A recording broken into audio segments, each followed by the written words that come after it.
यह जगत सारा क्षणिक है और आत्मा एक नित्य है।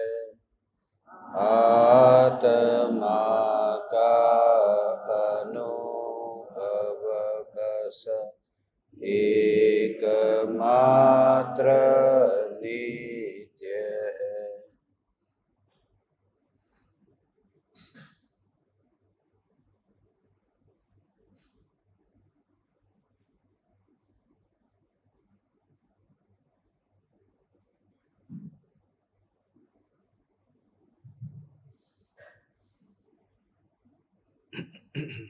पहली शंका।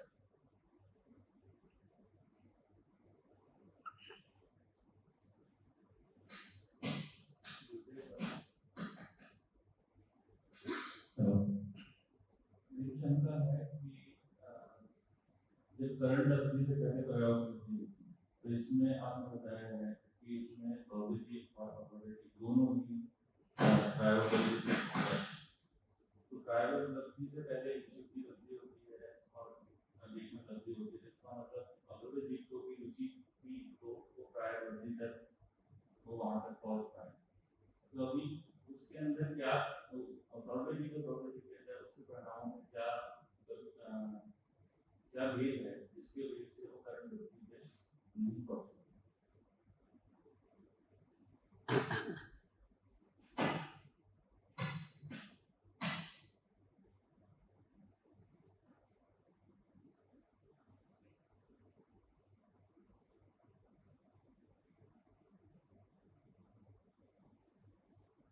लब्धिसार आदि ग्रंथों में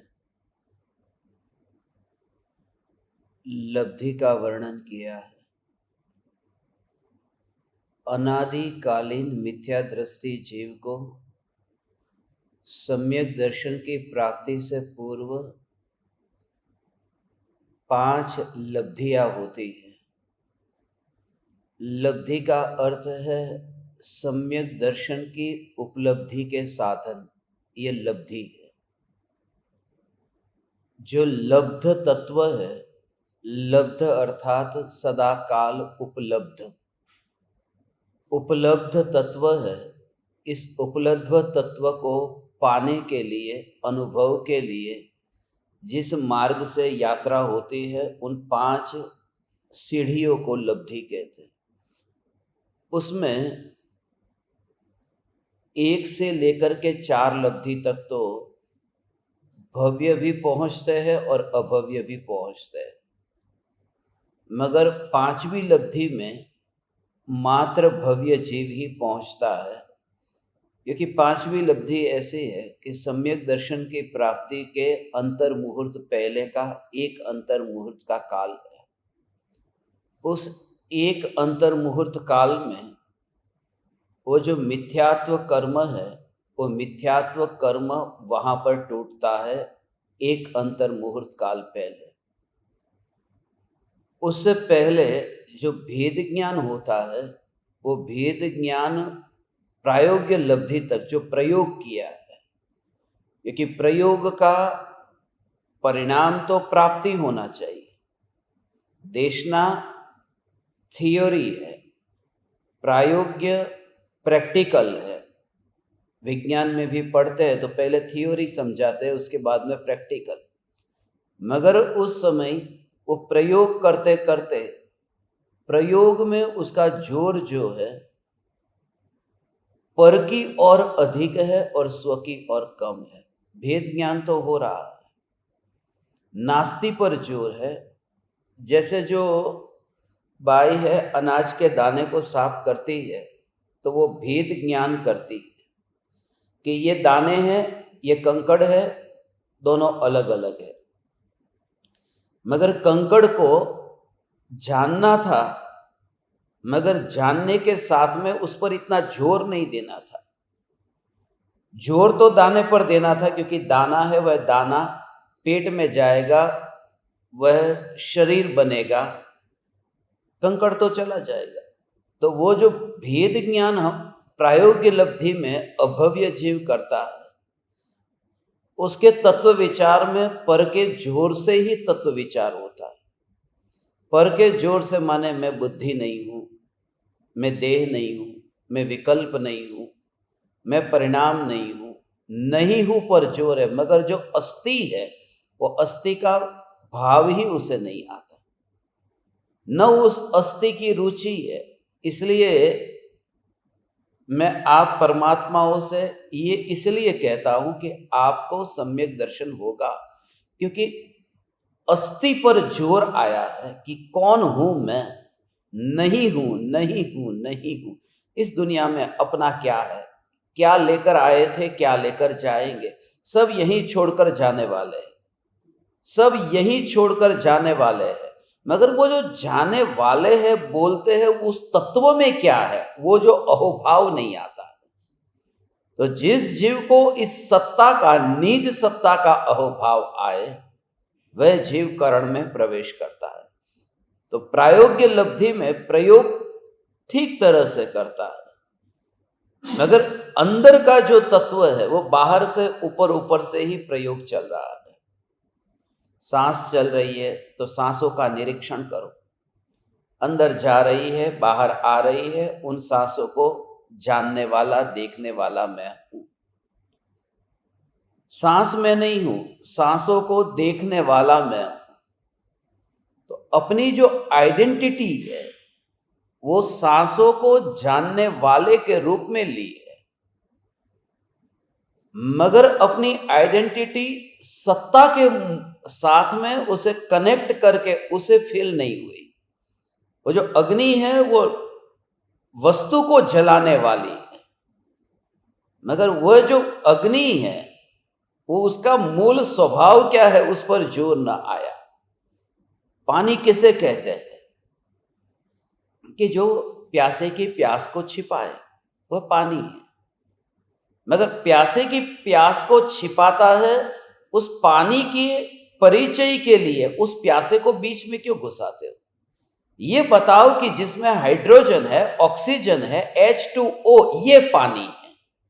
ये कहो जो शीतल स्वभाव से बिल्कुल भरपूर है, वह पानी है जो उसमें अस्तित्व स्वरूप है। तो आत्मा का जो परिचय दिया है, तो ऐसे ही कि मैं जगत को जानने वाला हूं, मैं राग द्वेष को जानने वाला हूं, जो भी उदय आता है उन उदयों को भी जानने वाला हूं। वो सत्ता में कौन हूं उस पर जोर नहीं आता, वह जोर करण लब्धि में आता है। क्योंकि वो अधःकरण, अपूर्वकरण और अनिवृत्तिकरण, एक ही अंतर्मुहूर्त में ये तीन करण के परिणाम होते हैं। जो मिथ्यात्व का उदय जो था, वह उदय अब वहां असल में मंद हुआ, वो मंद हुआ। मिथ्यात्व का उदय मंद हुआ और मिथ्यात्व के कर्म का तीन टुकड़ा हो जाता है। जैसे 1 किलो बर्फ है, उस 1 किलो बर्फ का पिघलना हो तो वो देरी से पिघलेगा, मगर उसके 3 टुकड़े हो जाए तो जल्दी पिघल जाए। तो वो मिथ्यात्व की ही प्रकृति 3 टुकड़े में हो जाती है, मिथ्यात्व, सम्यक मिथ्यात्व और सम्यक प्रकृति। फिर वो कर्णानुयोग का विषय है कि सम्यक प्रकृति का भी उदय होता है, जिनको क्षयोपशमिक सम्यक दर्शन होता है। क्यों? क्योंकि वह भी पूर्व केवली भगवान के ज्ञान में जानने में आता है कि उसमें चल, मल, अगाढ़ नाम का दोष होता है, मगर पर से विचार करने से कषाय भाव मंद होते हैं। पर से भेद ज्ञान किया है, मैं ये सारे जगत का जानने वाला, देखने वाला हूं, उससे सिर्फ कषाय मंद होता है। मिथ्यात्व बिल्कुल पेटी पैक, ऐसा का ऐसा ही पड़ा रहता है, कुछ नहीं होता। मिथ्यात्व का कुछ नहीं होता, बस मैं ज्ञाता दृष्टा हूं, ये जगत की लीला को मुफ्त में मात्र देख रहा हूं, इससे कषाय मंद हो गए। मगर वो जो मिथ्यात्व है वो सत्ता के जोर के बिना पिघलता ही नहीं। पर के लक्ष्य से कषाय मंद हो सकता है। जैसे महावीर भगवान की भक्ति करने गए तो बहुत क्रोध था, क्रोध कम हो गया। बहुत अभिमान था, अभिमान कम हो गया, उसे कहते कषाय पिघल गया। तो पराये के लक्ष्य से कषाय पिघल जाता है। शास्त्र पढ़ा, प्रवचन सुना, तो कषाय थोड़ा मंद हो गए। मगर मिथ्यात्व की मंदता वो स्वरूप की सत्ता के जोर के बिना नहीं होती। इसलिए घुमा फिरा करके पहला कर्तव्य यह है कि इस देह में से निकलने से पहले यदि आपके भीतर में विचार और चिंतन चलता है तो अंत यहां पर ही आना चाहिए, चैतन्य पर। यहां पर आओ कि मैं कौन, वो सत्ता पर ही एंड आना चाहिए, बीच में मत छोड़ना, नहीं तो वो तड़प बहुत होगी। इसे अभी वो भोजन आया है और जीभ पर आने से पहले ही बस वहीं पर ही छोड़ दिया, ऐसा हुआ। यही चर्चा की, इसमें जहर नहीं है, इसमें जहर नहीं है, इसमें जहर नहीं है, ये सब नहीं है जहर, मगर चखूंगा कब? तो वो राग रूप में नहीं हूं, विकल्प रूप नहीं हूं, द्वेष रूप नहीं हूं, देह रूप नहीं हूं, मगर जो सत्ता है उस सत्ता को जब पूरा भाव से भीग करके परिणाम आश्रय लेता है, वो आश्रय लेने के टाइम पर ही वो सही तरह से पकड़ में आ गया। पहले बहुत ज्यादा जल्दबाजी मत करना, रस्सी को खोलने की जल्दबाजी मत करना, पहले ये समझना कि रस्सी लगी कैसे है, वो गठान जो रस्सी में लगी, वो गठान को खोलने की इतनी जल्दी मत करना। वो गठान कैसे लगी? कहीं ऐसा हो कि इधर से पकड़ा और आप खींचते गए तो गठान छोटी होती जाएगी, तो आपको लगेगा कि बराबर काम कर रहा हो, क्योंकि देखो गठान पहले बड़ी थी अब छोटी हो गई, मगर पहले जो गठान थी उससे और खतरनाक हुई है, तो वो पता नहीं चलता, क्योंकि कैसे लगी है ये जानना पहले जरूरी है। तो वो मिथ्यात्व से मैं करण तक नहीं पहुंचा हूं, कषाय की वजह से कोई तकलीफ नहीं हुई, कषाय तो अनंत बार मंद हुए, ऐसा ये स्वरूप है। आगे किसी को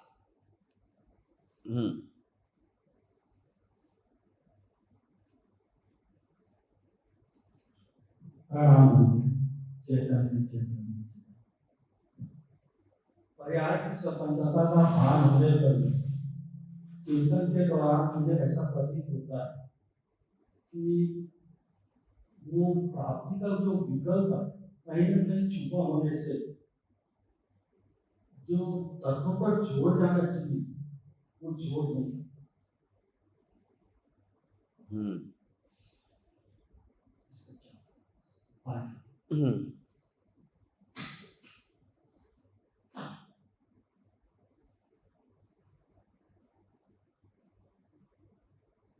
नया नया प्रयोग करने वाला इस प्रकार की गलतियां करता है, और उस समय उसे कोई ऐसे सदगुरु की जरूरत होती है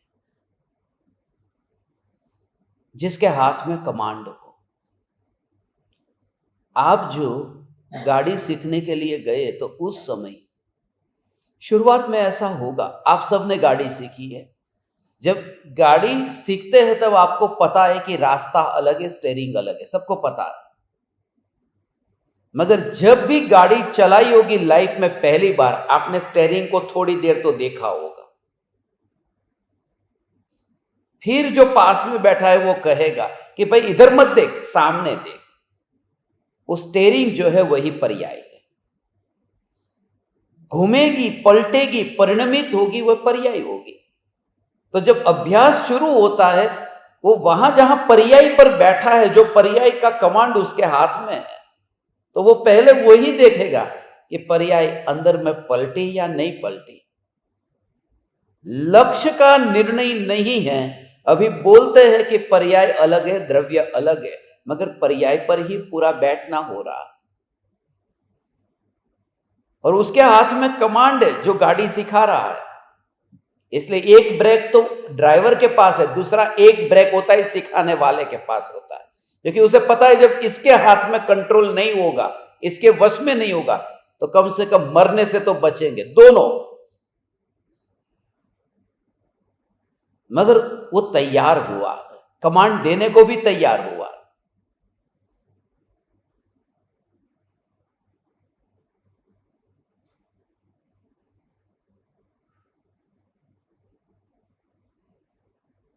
मिथ्यात्व भाव के कारण पर्याय में तन्मयता है कि पर्याय का ही कर्ता मैं हूं और पर्याय का भोक्ता ही मैं हूं और पर्याय ही मैं, कर्ता भोक्ता और यही मैं। इसलिए पर्याय का परिणमन जब होता है तो वो पर्याय के साथ चलता है और ध्रुव का जोर आने का अर्थ कि कार्य पर्याय में ही होगा। मोह की मंदता को नापने का ये तरीका है कि आपको जो पर्याय में परिणमन हो रहा है उस परिणमन की वजह से कितना असर होता है पर्याय के परिणमन से। पर्याय निर्मल हो रही है, आपके अंदर में आकुलता व्याकुलता कम हुई है, तो उससे आपको कैसा लगता है? आपको अपना परिचय बदल गया ऐसा लगता है या नहीं? पहले मुझे बहुत गुस्सा आता था, अब मैं गुस्सा कम करता हूं, थोड़ा कम करता हूं, क्या कम हो गया। अब मैं ज्यादा गुस्सा नहीं करता, ज्यादा विखवाद में नहीं पड़ता। पहले अभिमान बहुत था, अब अभिमान मुझे कम हो गया। तो ये जो भाव है यही तो घोर मिथ्यात्व है। माने पहले अभिमान ज्यादा था, अब कम है, माने वो जो कम है वो मैं हूं। तो वो रस तो पर्याय का ही पड़ा रहा ने, उस बात को एक और ही रहने दो, तब ध्रुव का जोर। इसलिए परिणामों में जो तन्मयता है उससे नापा जाता है कि मिथ्यात्व कैसा पड़ा हुआ है।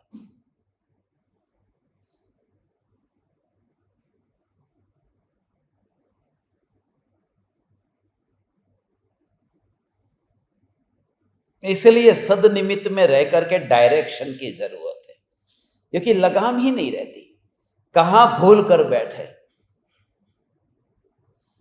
विमान में यात्रा करते समय भारत के जो पैसेंजर होते हैं उनको लिमिटेड शराब दी जाती है। अमेरिका का कोई नागरिक होगा, विमान में बैठा होगा, गोरा होगा, यूके का होगा, लंदन का होगा, चीन का होगा, तो जो शराब मांगते हैं उनको जितनी शराब चाहिए उतनी दे देते हैं। मगर इंडिया के लोगों का चेहरा देख करके शराब नहीं देते।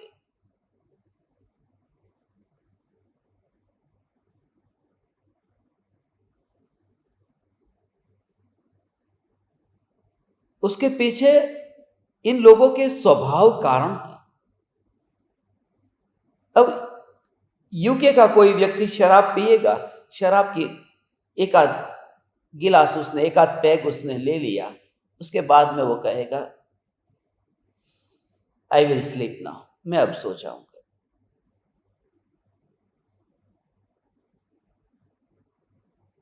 अब अमेरिका का कोई होगा, वो शराब पीकर कहेगा मैं अब गाने सुनूंगा। और चीन का कोई होगा, वो शराब पीने के बाद में अब मैं मूवीज देखूंगा। मगर ये भारत के लोग, ये मैंने भी देखा है, शराब पीने के बाद में ऐसे चकचुर हो कि हवाई जहाज में ही चलाऊंगा अब, तो वो उठते हैं। इसलिए उनको पहले से ही कहते हैं कि भाई तुमको नहीं मिलेगी। और इंडियन लोगों की छाप ऐसी है पूरी दुनिया में, पासपोर्ट का भी ऐसा ही है, यही पासपोर्ट। बाकी आप तो अभी 2-4 दिन देश में गए, पूरी दुनिया में आप जाओ तो कोई पासपोर्ट की वैल्यू नहीं है, वीजा के लिए भी कोई वैल्यू नहीं है। 85वें नंबर पर है पूरी दुनिया में भारत, 85 नंबर पर रैंकिंग में, वीजा नहीं मिलने में। स्वभाव सब और बहुत से कारण है, मगर मैं ये कहता हूं कि नशा जब इतना होता है तो वो इतना चकचूर हो जाता है कि अब वो विमान में ही चलाऊंगा। तो वो सुनने के बाद में ये सब अंदर में वो रस रहता है कि पर्याय कौन चलाएगा। वो नशा मिथ्या तो कहता है ये पर्याय का परिणमन तो मेरे बिना होगा ही नहीं। वो कहता है कि पी है, अब मैं सोता हूं, अब जब पहुंचेगा तब पहुंचेगा। वो ज्यादा प्रामाणिक है, उसे श्रद्धा है।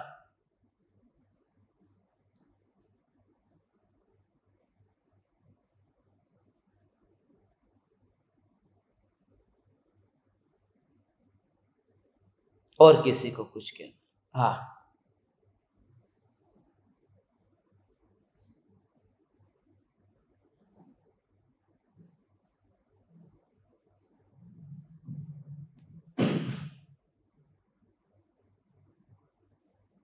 प्रणाम प्रभु, अपन पावन प्रभु। अंदर में भी ध्यान करते करते हमको ऐसे लगा अपने को आंगन लग जाए, पुत्र तो अग्नि रात लग जाए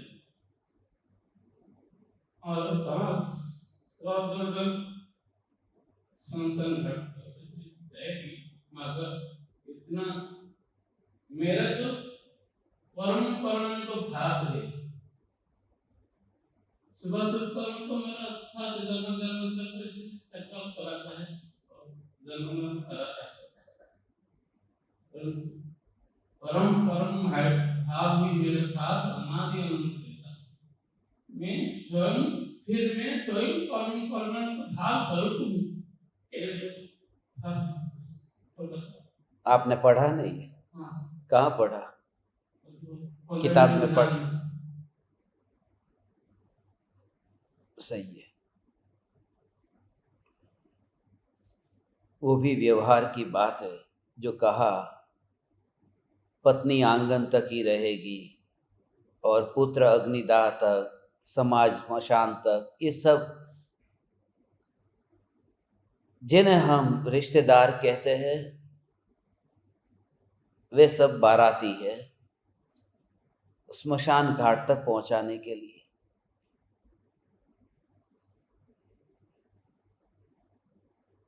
मगर गहराई में विचार करते हैं ना कि पत्नी आंगन तक साथ देगी, मगर वो किसको साथ देगी? मुर्दे को न। मैं तो निकल ही गया, मुझे तो उसी समय सबने साथ छोड़ दिया। तो गहराई से जब आप विचार करोगे तो मैं तो यहां से निकल ही गया।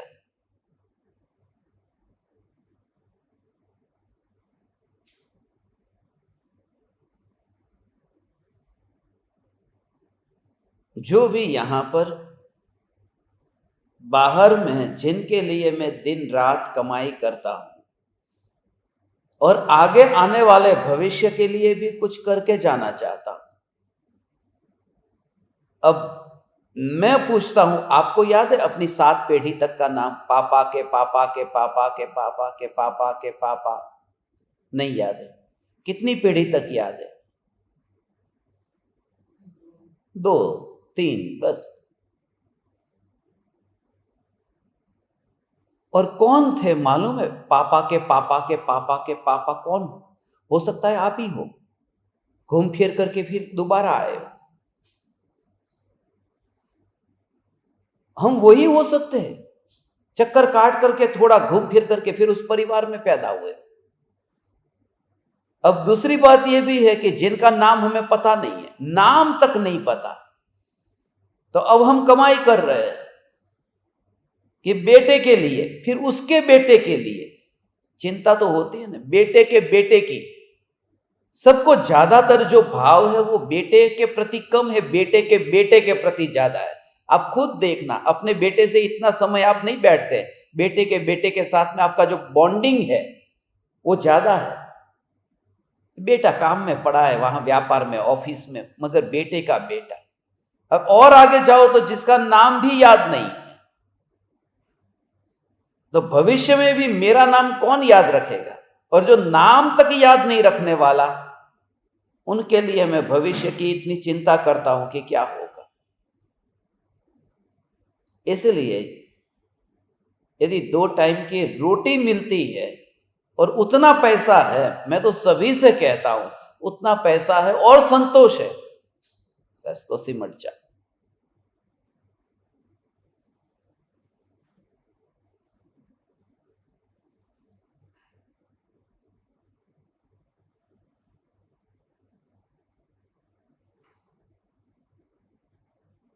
और सब लोग साथ नहीं देंगे, कहीं ना कहीं से शुरुआत करनी ही पड़ेगी। जो आपने की, पत्नी को छोड़कर आ गए, बच्चे को छोड़कर आ गए, करना ही पड़ेगा, नहीं तो कुछ नहीं हो पाएगा।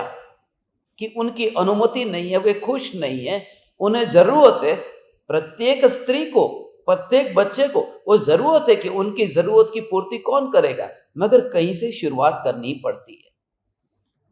जरा विचार करो कि कृपालु देव जब इडर थे, नडियाद थे, कावीठा थे, बांधणी थे, उत्तर संडा थे, तो वहां पर पत्नी को साथ में लेकर नहीं गए थे, बच्चों को साथ में लेकर नहीं गए थे। मगर जब एक समय ऐसी दशा आती है तो घर से निकलना ही पड़ता है, खोज के लिए निकलना ही पड़ता है। इसलिए दुनिया की परवाह छोड़ करके एक स्थिति आती है, बुद्ध भी घर छोड़ के निकले नहीं। अभी अभी बेटे का जन्म होने वाला था, अभी तो चेहरा भी कहां देखा, और बुद्ध निकल गए। इसलिए तो पत्नी इतनी गुस्से में थी कि 12 साल के बाद में जब बुद्ध वापस लौटे, उनका चेहरा देखने नहीं आने वाली थी, नहीं देखना है मुझे। तो दुनिया तो ये कहेगी, शत्रु बन जाएगी, क्योंकि उन्हें तुम्हारी अपेक्षाओं की, उनकी अपेक्षाओं की पूर्ति तुमसे नहीं हो रही। अब तुम कमाई करके उनको दे रहे थे, अब वो नहीं दे पा रहे, या फिर मर्यादा में देना शुरू कर दिया, तो वो जो पहले जैसा रस है वो रस नहीं रहेगा, बिल्कुल नहीं रहेगा। फिर कोई तुम्हें याद तक नहीं करेगा, थोड़े दिन में भूल जाएंगे, भूल जाएंगे।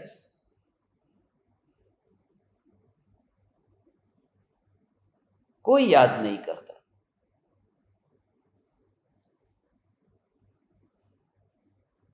अभी थोड़े दिन पहले रक्षाबंधन गई, मेरी 3 बहनें, मैं नासिक में था, एक भी बहन का फोन नहीं आया मुझे। वहां पर जो लोग थे उन्होंने पूछा, आज रक्षाबंधन है, दीदी का फोन आया? ना, एक का भी नहीं आया, किसी ने भी नहीं किया, मैसेज नहीं किया। हाँ, कभी किसी को पैसे की जरूरत होती है तो करते, मगर रक्षाबंधन का मैसेज नहीं किया। सत्य कहता हूं, नहीं किया। तो फिर मैं घर आया तो मैंने बा को बोला कि 3 में से एक भी बहन का मैसेज नहीं आया। रक्षाबंधन थी, राखी की बात छोड़ो, हैप्पी रक्षाबंधन।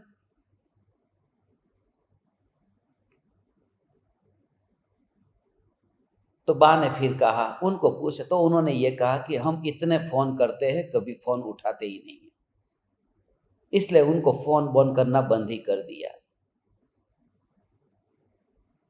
मगर मैसेज कर सकते थे, मैसेज भी नहीं किया, कि वो मैसेज भी कहां देखते। हाँ, मगर अभी जरूरत थी कि समित शिखर उनको आना है तो मैसेज किया, तब ये याद नहीं आया कि वो तो मैसेज भी नहीं देखते, तब मैसेज किया कि समित शिखर की टिकट सब कर देना, पेमेंट करना है वो कर देना। मैं ये कहता हूं कि ये संसार ऐसा ही है, ऐसा ही है, और मैं मजा लेता हूं, रोज याद कराता हूं, नौनी को पता है, हम रोज याद करते हैं। इसी का नाम संसार है। और मैसेज आता तो मैं देखता भी नहीं, पता नहीं हजारों मैसेज आते हैं, कहां देखने जाऊं, मैं देखता भी नहीं। मगर उन्होंने जब मुझसे कहा कि दीदी का मैसेज आया, मैंने बोला देख लेता हूं, जनरली कोई पूछता नहीं है। ऐसा होता है, इसलिए उन रिश्तेदारों के साथ में लिमिटेड रिश्ता रख करके अब निकलना है बस। अब अपेक्षा, आशा, उम्मीद छोड़कर जलसा करना है।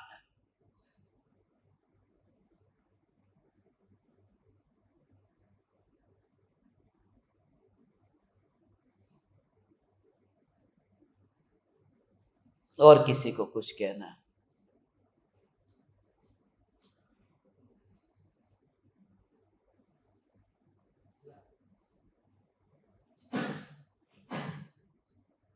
प्रणामोदय। चैतन्य चैतन्य चैतन्य गुरुदेव जी, हम पर्याय दृष्टि से द्रव्य दृष्टि में कैसे हैं? जो प्रेमचंद जी का प्रश्न था उसी का आगे कर दिया।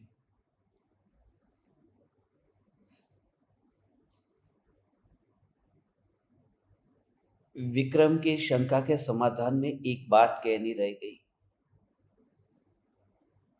वो बात आपके साथ में बता देता हूं तो और कनेक्टेड हो जाएगी।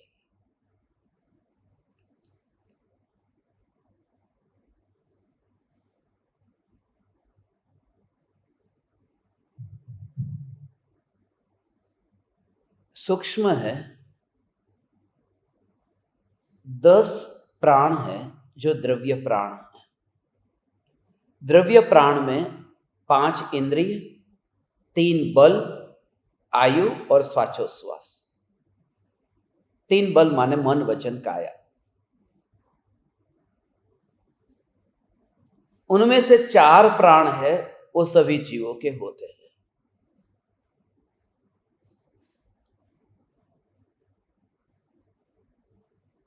सभी संसारी जीव के एक इंद्रिय को 4 प्राण कम से कम होते ही है। शरीर, स्पर्शन इंद्रिय, आयु और श्वासोच्छ्वास। फिर 2 इंद्रिय जीव होंगे तो उनको 6 प्राण होंगे, क्योंकि रसन इंद्रिय आएगी कि सीधा फिर वचन भी आएगा। क्योंकि जो चख सकता है वह बोल सकता है, जो बोल सकता है वह चख सकता है। ये दोनों एक साथ में होता है, इसलिए 4 से 5 नहीं, 4 से सीधा 6 प्राण आते हैं।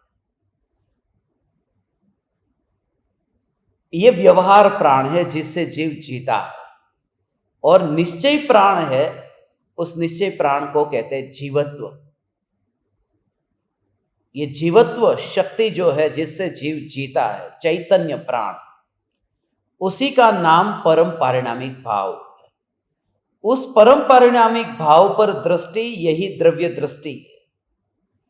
जो परिणाम पलटते हैं, पलटते हुए परिणामों में परिणामों का विचार करते हुए वो परिणामों पर नहीं बैठना और अपरिणामी पर दृष्टि कहा है ना, जानना नहीं कहा, दृष्टि कहा है।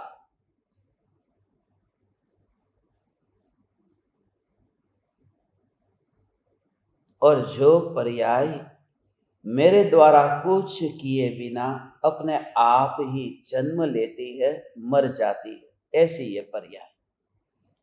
तो जैसे आपका तत्व विचार होगा, द्रव्य दृष्टि, मैं द्रव्य हूं, द्रव्य दृष्टि कभी पराये से चालू नहीं होगी। ये सिद्धांत याद रहे।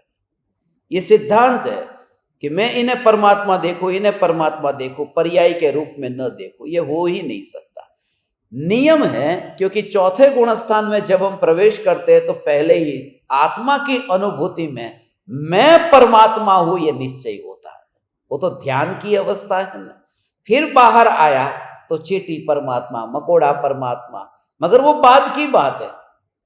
पहले तो अंदर में लीन हुआ, तब तो कोई चींटी मकोड़ा नहीं था। तो शुरुआत अपने से ही होती है। इसलिए तो गुरुदेव कहते थे कि पहले महावीर भगवान को परमात्मा मानना ये नहीं हो सकता, पहले मैं परमात्मा हूं ये निश्चय होगा तो वहां व्यवहार होगा। द्रव्य दृष्टि, पर्याय में जो कुछ भी है, पर्याय जितनी भी व्यक्त है, उस समय वो व्यक्त को न देख करके जो परम पारिणामिक भाव, जो शक्ति स्वरूप है, वह देखना। आपके पास में करोड़ों रुपये है और आप 10 रुपये की नोट लेकर के बाजार में कुछ खरीदने निकले, तो आपके हाथ में 10 रुपये है तो ये थोड़ी मानते कि मैं 10 रुपये का मालिक हूं, मैं करोड़पति हूं। उसे कहते हैं कि वर्तमान में 10 रुपये है, मगर शक्ति को ही दृष्टि में रखा है। दृष्टि में वो जो बात है ना, वो दृष्टि की गजब की है। इसलिए तो कांच का गिलास जब फूटता है तब आपके हाथ में 10 रुपये भी नहीं है, मगर फर्क नहीं पड़ा, हाथ में नहीं है, वो दृष्टि में है कि करोड़ रुपये पड़े हैं। वो दृष्टि का जो जोर है वो बहुत गजब का है। और बाजार में तो 10 रुपये भी है। रात को जब नींद में सोते हैं तब तो 10 रुपये भी नहीं है और याद भी नहीं है 10 रुपये की, मगर रात को जो चैन से सो रहे हैं उस समय भी दृष्टि में करोड़ रुपये है। यदि करोड़ रुपए किसी के उधार लिए होते और कल फांसी मिलने वाली होती नहीं चुकाने की वजह से, तो ये नींद ठीक नहीं आती। वो जो ठीक तरह से सो रहे हैं उस समय भी दृष्टि में तो करोड़ रुपए पड़े हैं, हाथ में कुछ भी नहीं है, विचारों में भी नहीं है, मगर दृष्टि में है। विचार अर्थात दृष्टि नहीं है, दृष्टि। वो दृष्टि, दृष्टि माने पूरा अब नजरिया बदल गया। कल तक जो गरीब के घर में रहती थी, गरीब परिवार में पैदा हुई, वहीं बड़ी हुई, कहीं खेत में काम करती थी, लकड़ी वगैरह बीनने जाती थी, उपला वगैरह बनाती थी, तैयार करती थी। ऐसा जो काम करने वाली लड़की कहीं मिल गया, ऑनलाइन प्रेम हो गया शादी.com से, तो प्रेम में पड़ गई कि शादी हो गई। अब वो जो लड़का निकला वो करोड़पति। ऐसा होता है ना।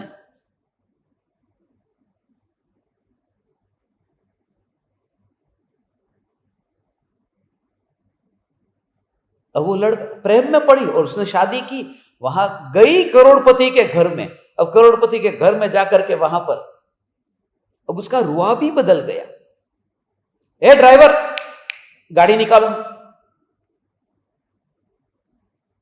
वो जो अभी कल तक काल सुधी आવું બધું હતું ને, चलो गाड़ी काढो गाड़ी काढो, હવે કરોડપતિ બની ગઈ ને।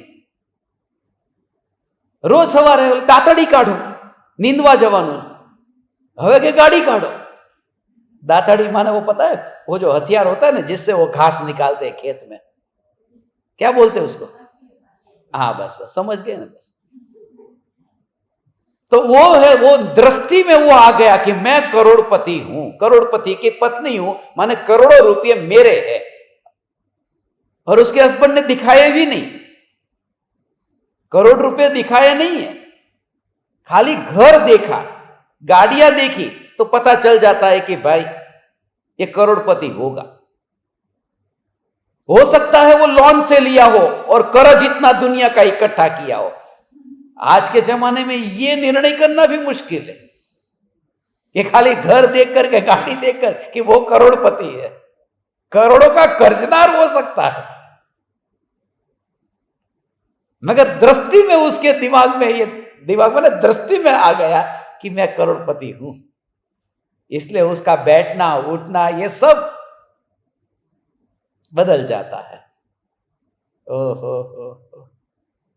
दृष्टिकोण माने पर्याय में जहां पर अब वो दिखता ही नहीं है, इसलिए ज्ञानी को कोई पापी, ऐसा पापी नहीं दिखता, परमात्मा ही दिखता है। ओहो, द्रव्य दृष्टि, ये द्रव्य नाम भी गजब। द्रव्य, हमने उसको द्रव्य को वो द्रव्य बना दिया, देव द्रव्य कहते हैं द्रव्य। मैं तो द्रव्य दृष्टि वाला हूं ये द्रव्य दृष्टि, द्रव्य की और दृष्टि। इसलिए गुरुदेव अभी जो क्षमापना आएगी तो उसमें तो यही कहते थे, मैंने किसी को पर्याय दृष्टि से देखा हो तो मुझे माफ करना। मिच्छामी दुक्कड़म आता ने क्षमा वाणी के अवसर पर, मैंने किसी को खराब शब्द बोल दिए तो माफ करना, ऐसा नहीं कहते। मैंने किसी को पर्याय दृष्टि से देखा हो तो माफ करना।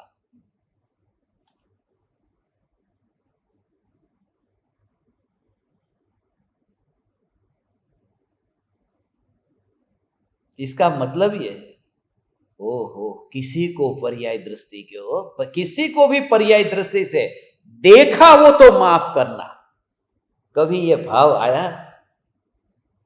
महावीर भगवान की पूजा करने सुबह जाओ ने तो पूजा करते समय ऐसा भगवान से ऐसा कहना, हे महावीर भगवान, मैंने आपको पर्याय दृष्टि से देखा हो तो माफ करना।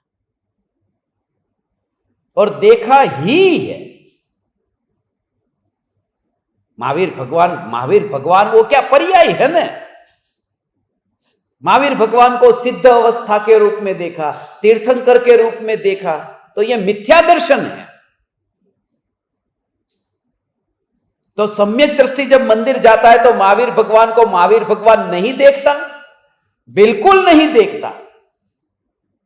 तीन लोकानाथ परमात्मा ही देखता है, चैतन्य। अरिहंत सिद्ध नहीं देखता। तो फिर अरिहंत सिद्ध तो कीड़ी मकोड़े भी है, वहां पर ही दर्शन कर लेता, वहां मंदिर में क्यों गया जब परमात्मा ही देखना था? तो इसलिए सम्यक दृष्टि ज्ञानी महावीर भगवान को पर्याय के रूप में रंच मात्र नहीं देखता, मगर पर्याय के रूप में जानता है, देखता नहीं है। और जानने देखने में अंतर है। जानने में व्यवहार है और देखने में मिथ्यात्व है। जानना ज्ञान की अवस्था है, देखना श्रद्धा से संबंधित है। इसलिए देखेंगे तो वो ऐसे ही कि तीन लोक के नाथ परमात्मा ही हैं, जैसे चींटी कीड़े मकोड़े ऐसे ही भगवान है। उसका नाम द्रव्य दृष्टि। द्रव्य दृष्टि में सिद्ध परमात्मा और निगोद में भेद नहीं दिखेगा, वो द्रव्य दृष्टि है। एक किताब में लिखा है ना वो सब, मनुष्य, कुत्ता, बिल्ली, गाय, भैंस, और ऐसा करता करता फिर लिया मुनि, और फिर अरिहंत, फिर सिद्ध, और गटर का कीड़ा, ये सब परमात्मा है। तो किसी ने मुझे कहा था कि ये सब लिखा ठीक है, गटर का कीड़ा थोड़ा आगे ले लेते हैं तो अच्छा, वो सिद्ध भगवान के बिल्कुल पास में क्या रखा ऐसा।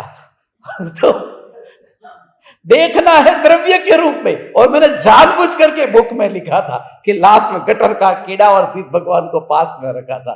ये तो साइड में अभी रखा है, अरिहंत सिद्ध के बीच में बिठा देता, मुझे पहले तेरा पता होता था। मगर ये कि अंदर से द्रव्य दृष्टि माने दिखाई ही नहीं देता, पर्याय दृष्टि में नहीं आती।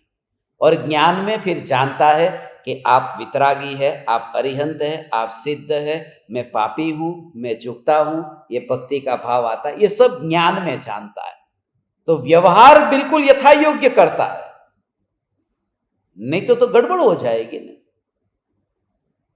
इसलिए पत्नी को पत्नी जानेगा, बेटे को बेटे जानेगा, तो ये भेद तो जानना पड़ेगा कि सब परमात्मा समान है, ऐसा थोड़ी होगा। तो भेद तो जानेगा कि ये अपनी पत्नी, ये पराई स्त्री, ये माँ, ये पिता, ये भाई बहन, सब जानेगा। मगर दृष्टि में एक चैतन्य ही होगा कि सब आत्मा द्रव्य से समान है, पर्याय से अंतर है, और वह अंतर ज्ञान में जानना जरूरी है, दृष्टि में नहीं लेना है। ऐसा द्रव्य दृष्टि, वो सब भेद तो पर्याय का जानना ही पड़ेगा।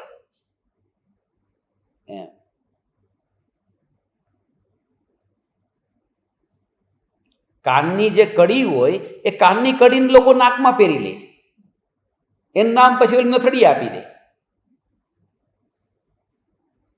वो जो गहने हैं, उस गहने को जानना पड़ेगा ना, है सब सोना, मगर ये मंगलसूत्र है, मंगलसूत्र कान में पहन लो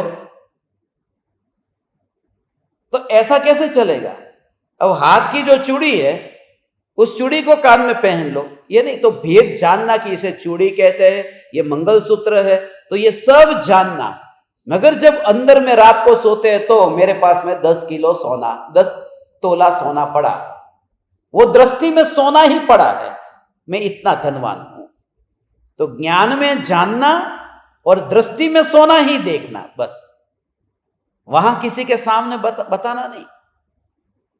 दहेज में जब दिया जाता है, सुखिदू, दहेज में जब दिया जाता है तो ऐसा नहीं कि चूड़ियां दी है, अंगूठी दी है, आटला तोला सोनू दहेज में आप्યું, बस इतना तोला सोना दिया है। और किसी को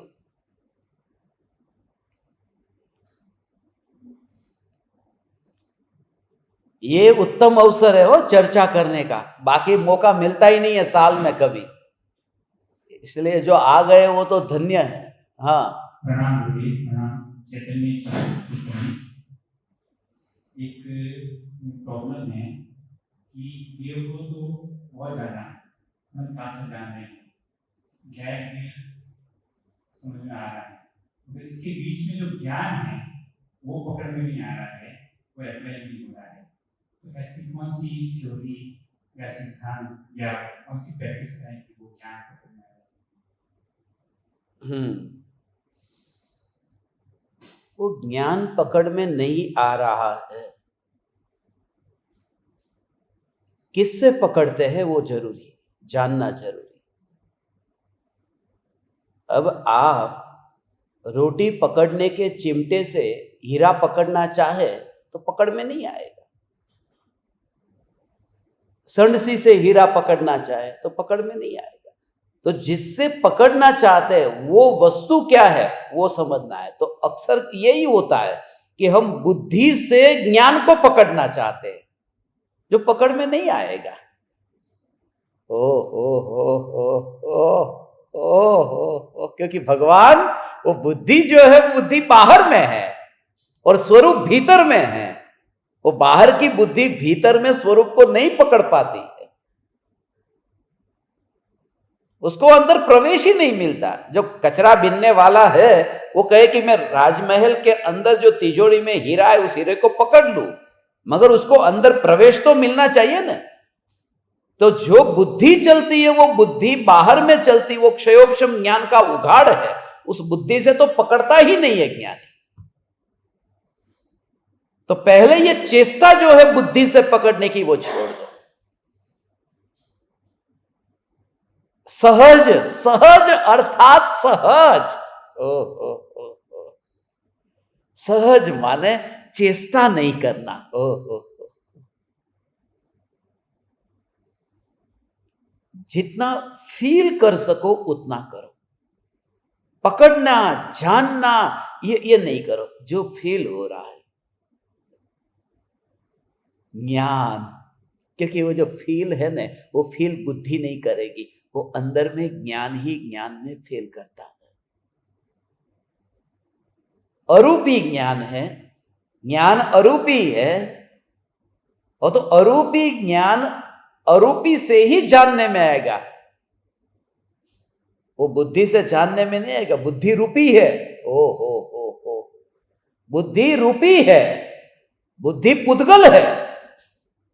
थोड़ा कंफ्यूज कर देता हूं। टेबल कुर्सी तो पुद्गल है, बुद्धि पुद्गल है। कितनी गजब की बात लिखी। परलक्षी जो विकार के भाव है वे तो पुद्गल है ही, रागादि वर्णादि भाव कहा ना, वे तो पुद्गल है ही। मगर जो बुद्धि है, जो पर का लक्ष्य करने वाली जो बुद्धि है, उसे चेतन कैसे कहो, चैतन्य कैसे कहो? पर की ओर दौड़ने वाली जो बुद्धि है, उस बुद्धि को तो व्यभिचारिणी कहा, और व्यभिचारिणी भगवान कैसे होगा? वह तो पुद्गल है, वो मैं नहीं। तब आपको बुद्धि जो है ना, उस बुद्धि की गहराई में अब अंदर गए, और जैसे अंदर जाओगे तो बुद्धि का बढ़ना, उस बुद्धि के साथ में खेलना बंद हो जाएगा। जैसे कोई व्यक्ति सागर की लहरों पर तैरता है, और जैसे ही अंदर गया तल पर जहां मोती है, उस मोती को लेने जहां गया तो उसे साहस दिखाना पड़ा। भगवान उसे साहस दिखाना पड़ा कि बस तरंग का मोह छोड़ दिया। पहले तरंग के ऊपर मोती होते ही नहीं है, तरंगों पर तो वहां पर मछलियां होती है, मोती नहीं होते। वो गहराई में जाना।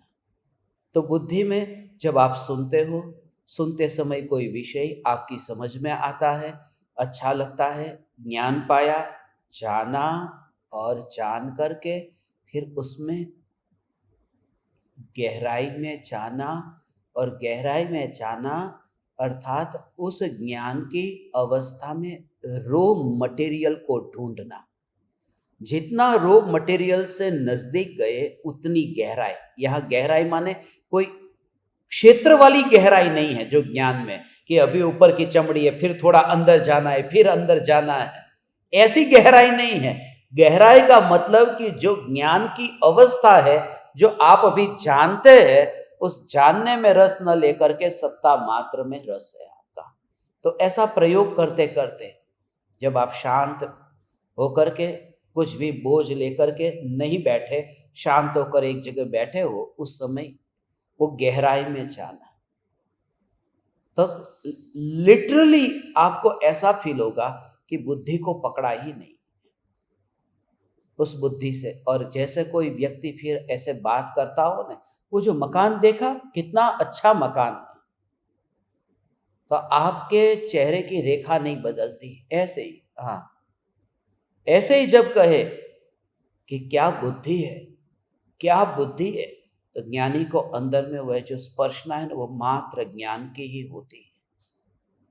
इसलिए सत्संग के बाद में जब कहे कितना अच्छी तरह से समझाया है, कितना आपका ज्ञान का उघाड़ है, उनको अंदर में तुरंत ही जहरीले फल को नहीं खाया जाता, तुरंत ही अंदर वह ज्ञान ज्ञान ज्ञान ज्ञान, वह ज्ञान ही अनुभव में आता है। और इसलिए उसके साथ में होने वाला व्यवहार भी पराया दिखेगा, बुद्धि के साथ में होने वाला व्यवहार। इसलिए अचानक कोई बुद्धिमान के बदले में बुद्धू कह दे तो भी फर्क नहीं पड़ेगा, क्योंकि वो जहां पर है वो वहां पर ही है। उसे समझना बहुत जरूरी है। हमने ज्ञानियों को बुद्धि से ही देखा है, अच्छी तरह से तर्क दे करके ये समझा देते हैं तो अच्छा लगता है। बुद्धि है, वो बुद्धि है खतरनाक। वो जो सत्ता मात्र, वो सत्ता मात्र अभी परदेश में एक बहुत बहुत महत्वपूर्ण परिवर्तन आ रहा है, विशेष करके अमेरिका में और यूरोप के वेस्टर्न यूरोपियन देशों में, जहां जहां ऐसे महान चित्रकार हुए हैं, वहां इस प्रकार का परिवर्तन हो रहा है। आप लोगों के घर पे जाओ, लाइब्रेरी में जाओ, यूनिवर्सिटी में जाओ, तो मैं देखता हूं जो तस्वीर होती है उस तस्वीर के ऊपर से फ्रेम हटती जा रही है। फ्रेम वाली फोटो नहीं रखते अब। जैसे सूर्यास्त की तस्वीर है, फोटो खींची सूर्यास्त की,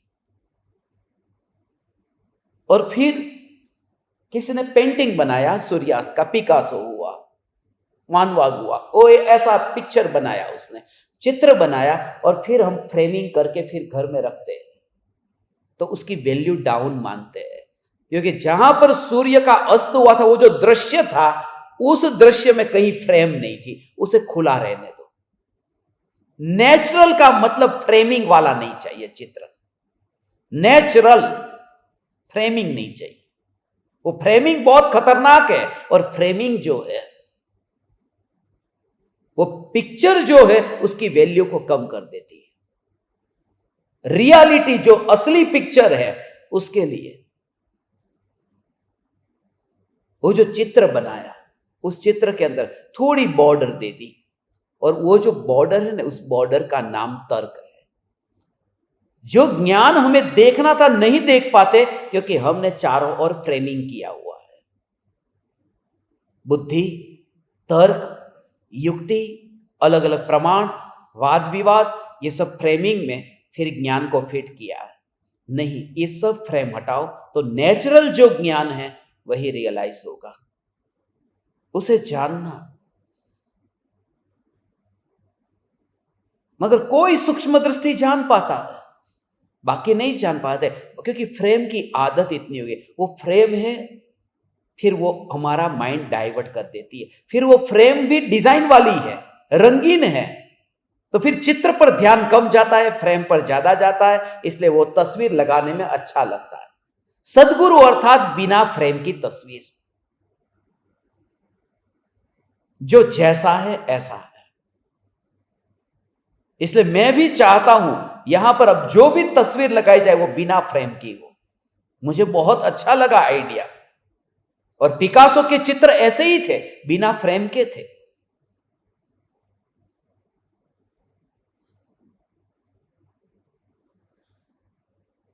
वान वाग का ऐसा चित्र था, आपने सुना, उसका भाई कियो था, पिक्चर नहीं बिक रहा था। आज लोग 10-10 लाख 20-20 लाख रुपए में वो चित्र खरीदते, अपने घर में रखते, छोटा, और चित्र में कुछ भी नहीं है। आप देखोगे तो इधर इधर इधर रंग बिखेर दिए,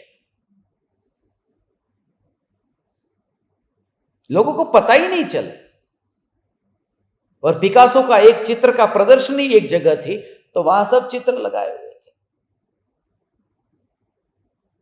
और एक चित्र के पास में लोगों की इतनी भीड़ इकट्ठी हुई थी, सब लोग उसके पास में खड़े थे, फोटो ले रहे थे, फोटो के साथ में पेंटिंग के पास में खड़े रह के फोटो ले रहे थे कि ये। और उस प्रदर्शनी में पिकासो को भी आना था। पिकासो गया, उसने देखा कि वहां इतनी भीड़ कहां है, कौन सा चित्र है जहां इतनी भीड़ है। वो देख के चौंक गया कि ये पेंटिंग किसने लगाई, क्योंकि उल्टी लगाई थी। और लोग इतने मजे ले रहे हैं, समझ में भी नहीं आ रहा है कि ये क्या है। उल्टा ज्ञान ज्यादा चलता है, सीधा सादा जो है वो कम चलता है।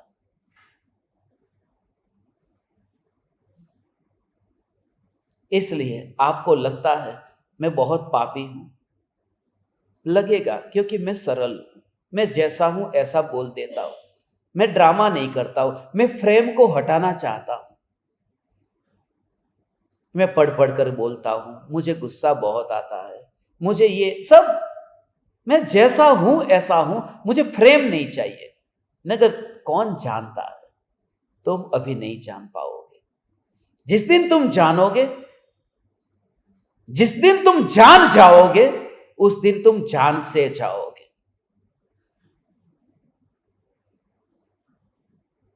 नेचुरल होने में आनंद है, कोई आर्ट लेपापोती वो नहीं करनी पड़ती, तुरंत ही। अब मैंने आपको बताया कि दीदी का फोन आया था कि टिकट बुक करना है, रक्षाबंधन का फोन नहीं आया। अच्छा ठीक है, चलने छोड़, अच्छा तेरी सबकी टिकट बुक कर दी, पूरे फैमिली की मैंने टिकट बुक कर दी और मैं ही पैसा दूंगा, चिंता मत करना, चला जाए। थोड़ी देर गुस्सा आया, फिर गुस्सा चला गया। वो जो मजा है जिंदगी का, नेचुरल हो और सब भावों में, अंदर से तो कनेक्शन टूटे ही नहीं।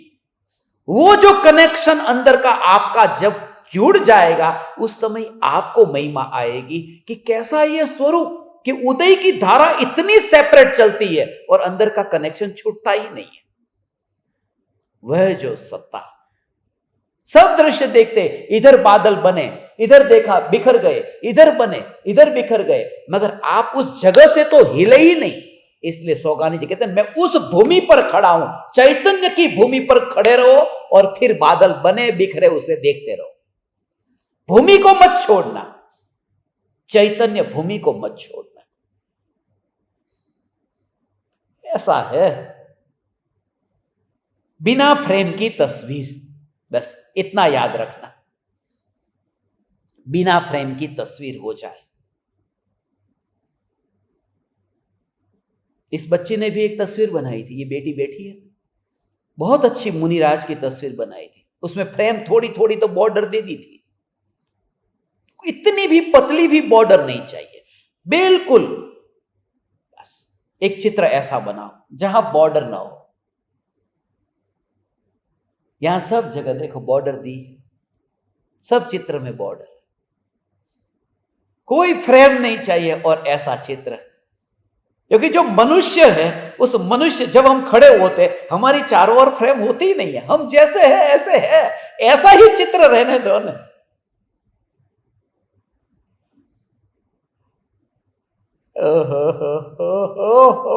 वो जो नेचुरल होगा, तुम खाली कल्पना करो ऐसा नेचुरल फोटो कि जहां फ्रेम ना हो।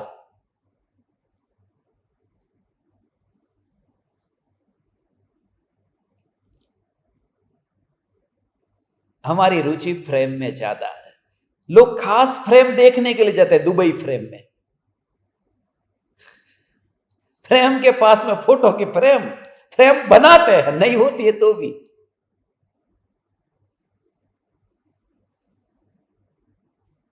ठीक है, बहुत खुशी हुई आप परमात्माओं से अभी चर्चा करके। भूमि से पैर हटाना नहीं है, उस भूमि की स्पर्शना हम थोड़ी देर करते हैं।